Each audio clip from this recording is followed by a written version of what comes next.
De nos jours, on a beaucoup de chrétiens évangéliques aux États-Unis qui sont très pro-Israël. Beaucoup. Les chrétiens sont carrément zélés dans leur soutien pour Israël.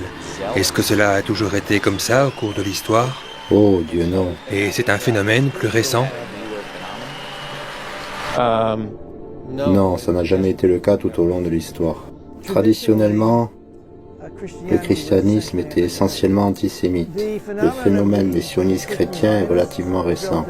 Ils soutiennent que les Juifs sont le peuple élu de Dieu et sera toujours le peuple élu de Dieu.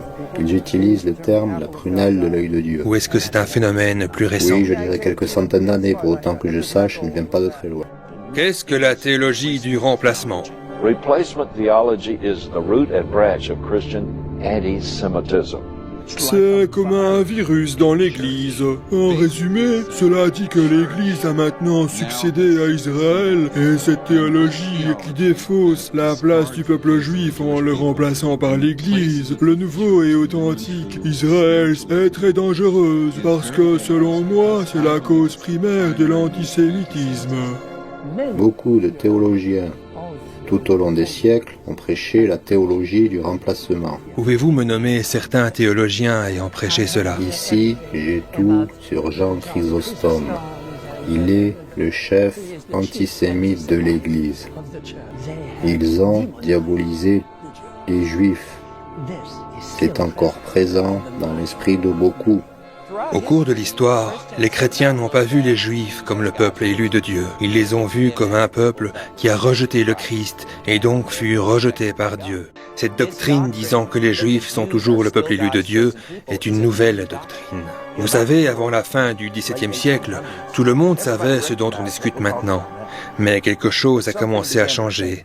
D'abord avec Dr. Cyrus Scofield. C.I. Scofield était un homme divorcé. Il avait un problème d'alcool. Il était un avocat devenu pasteur.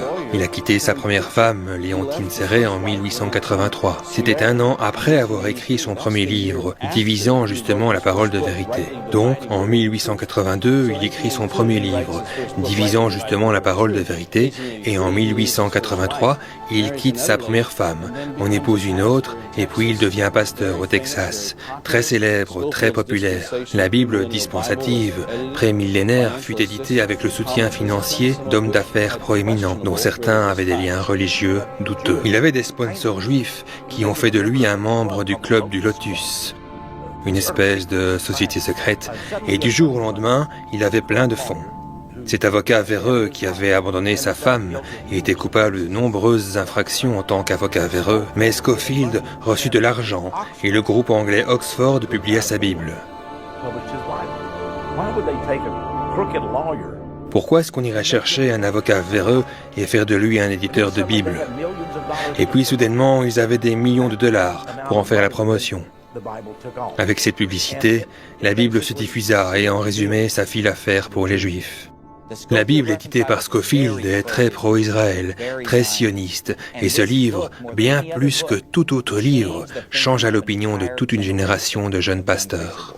Une autre croyance que les chrétiens ont aujourd'hui et qui est incorrecte, qui n'est pas dans les Écritures, est la croyance que nous devrions bénir Israël. Ils reviennent à ce qu'ils appellent l'alliance avec Abraham. Ils remontent à la Genèse 12 et ils disent « Nous devons bénir Israël si nous voulons la bénédiction de Dieu. Nous devons les bénir. » La Genèse 12, 1 à 3 est l'écriture clé où Dieu appelle et bénit Abraham. Elle dit « Sors de ton pays, quitte ta famille et la maison de ton père pour aller dans une contrée que je te montrerai. Et je ferai de toi une grande nation. Je te bénirai et je ferai de ton nom un grand nom. Et tu seras une bénédiction. Et je bénirai ceux qui te bénissent et je maudirai ceux qui te maudissent. Et en toi, toutes les familles de la terre seront bénies. And in thee shall all families of the earth be blessed. Selon cette écriture, Dieu conclut une alliance avec Abraham et il lui dit « Je te bénirai ». Le mot « tu » est singulier. Il s'adresse à Abraham. Or, dans les notes de Scofield sous la Genèse 12, il applique cette bénédiction à une future nation d'Israël. Ce n'est pas ce que l'Écriture nous enseigne. Beaucoup de chrétiens évangéliques aujourd'hui ne puisent pas leur doctrine sur Israël, sur quoi que ce soit que l'on trouve dans le Nouveau Testament. Ils la puisent dans les notes de la Bible dictées par Scofield. Quand vous lisez ces promesses faites à Abraham dans l'Ancien Testament, vous devez réaliser que la Bible enseigne dans l'Épître aux Galates 3, verset 16, lorsqu'elle dit « Or, c'est à Abraham que les promesses furent adressées, et à sa descendance. » Maintenant, si vous vous arrêtez là, tous les chrétiens d'aujourd'hui, ou sionistes, ou quiconque, pourraient dire « Tu vois, c'était adressé à Abraham et à sa descendance. » Mais le verset continue. Il dit, l'Écriture ne dit pas « et aux descendants », comme s'il s'agissait de plusieurs. Elle n'en désigne qu'un, et à ta descendance, c'est-à-dire le Christ. Donc, selon la Bible, les promesses faites à Abraham furent faites à Abraham et au Christ. Puis la Bible dit au verset 29, « Mais si vous appartenez au Christ, vous êtes donc la descendance d'Abraham, héritier selon la promesse. » Selon la Bible, nous, en tant que chrétiens, que nous soyons juifs ou gentils, sommes héritiers selon la promesse faite à Abraham. Ceux qui aujourd'hui sont dans le pays du Moyen-Orient appelé Israël ne sont pas dans le Christ. 99% d'entre eux ne croient pas en Jésus-Christ. Donc, ils ne sont pas de la descendance d'Abraham. Par conséquent, la Genèse 12, 1 à 3 ne les concerne pas. Les gens vont dire, oui, nous devons soutenir Israël si nous voulons la bénédiction de Dieu sur nous-mêmes, si nous voulons la bénédiction de Dieu sur notre Église, si nous voulons la bénédiction de Dieu sur notre nation. Nous devons supporter un État d'Israël. Alors que si vous considérez les dernières 66 ou 67 années d'histoire américaine, trouvez-vous la bénédiction de Dieu sur notre pays? Est-ce qu'on avait l'avortement légalisé dans les années 40? Non. C'est venu après. Quelle était notre dette en 1940 comparée à aujourd'hui? Qu'étions-nous alors comparé à ce que nous sommes maintenant? Vous ne pouvez me convaincre que les bénédictions de Dieu sont tombées sur ce pays à cause d'une promesse de soutenir un groupe physique de gens qui serait d'une façon corrélée aux bénédictions de Dieu. Non seulement ça, mais si vous regardez l'histoire des Juifs depuis 2000 ans, ont-ils été bénis par Dieu? Non. Ils ont été persécutés et haïs dans chaque pays où ils ont immigré. Ce livre-ci est la liste de tous les pays dont les Juifs ont été expulsés depuis 1000 ans. Et quand vous considérez cette énorme liste, vous devez vous poser la question, pourquoi ont-ils été tant haïs et persécutés partout où ils ont vécu? La réponse est à cause de leur blasphème par rapport à la chrétienté et à cause de leurs pratiques usurières, prédatoires. Vers la fin des années 1800, la persécution des Juifs en Russie et ailleurs s'intensifia, et de nombreux Juifs se mirent à croire que leur seul espoir d'un futur prospère serait de posséder un État à eux. Cette croyance devint connue sous le nom de sionisme.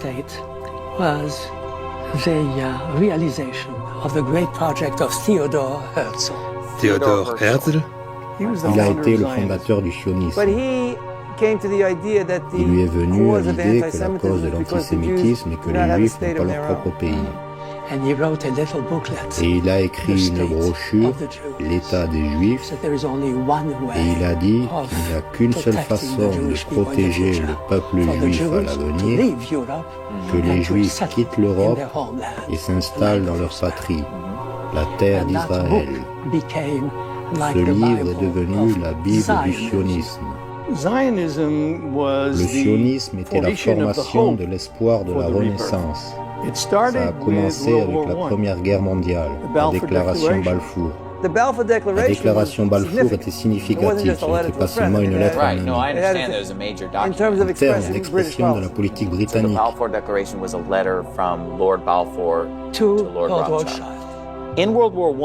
Pendant la Première Guerre mondiale, la Turquie était une alliée de l'Allemagne qui était perdante.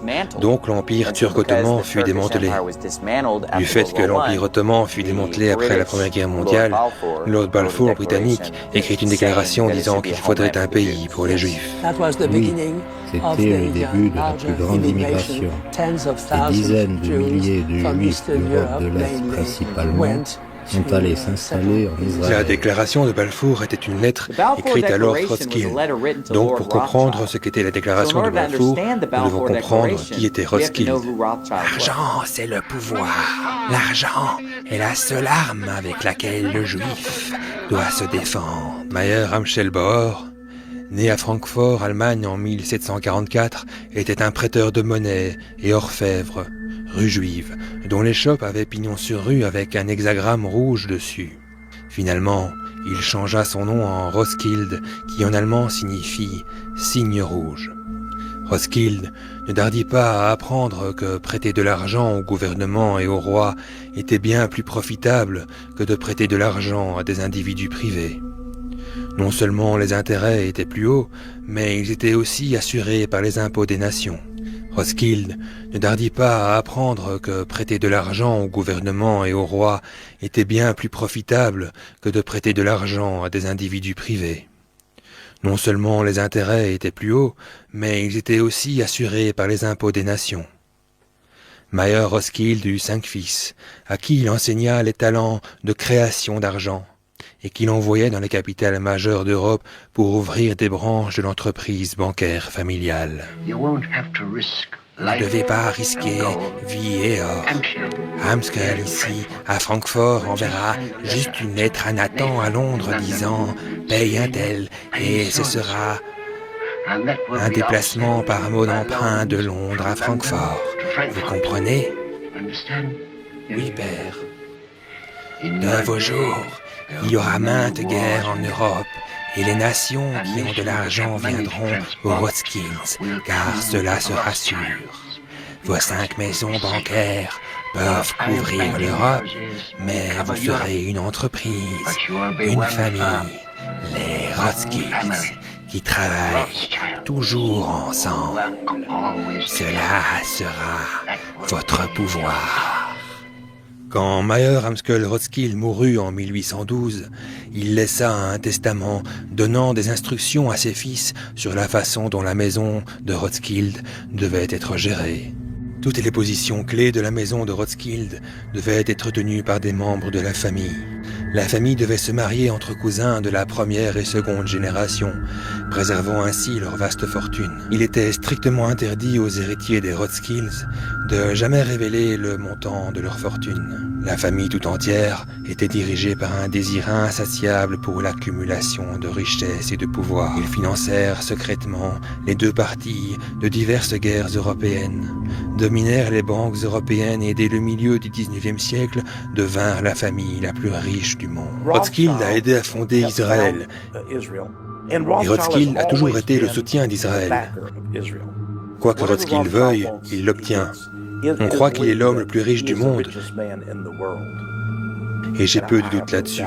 Bien que la déclaration de Balfour fut donnée au Lord Rothschild en 1917, il fallut attendre 1947 pour que le plan d'un État juif soit implémenté. Il aura fallu les horreurs de la Seconde Guerre mondiale pour que l'opinion publique bascule vers la création d'un État juif dans les terres de Palestine. En 1947, les Nations Unies déclarèrent qu'il y aurait 2 États en Palestine. Il y aurait un État juif et un État palestinien. La délégation des États-Unis soutient les principes de base des recommandations unanimes des Nations Unies, qui fournissent un partitionnement et une politique d'immigration. Plus tard, la Russie appuya les États-Unis sur la recommandation de partitionnement, tandis que les États arabes menaçaient de perpétrer des représailles, alors que le futur de la Terre Sainte est dans la balance. Mais Israël devint le premier État et ils n'ont jamais permis à la Palestine de devenir un État. Ainsi donc, ils se sont assurés que les dispositions des Nations Unies ne soient jamais mises en œuvre. Le 14 mai 1948, David Ben-Gurion, directeur exécutif de l'organisation sioniste, déclara l'établissement de l'État juif dans la terre d'Israël.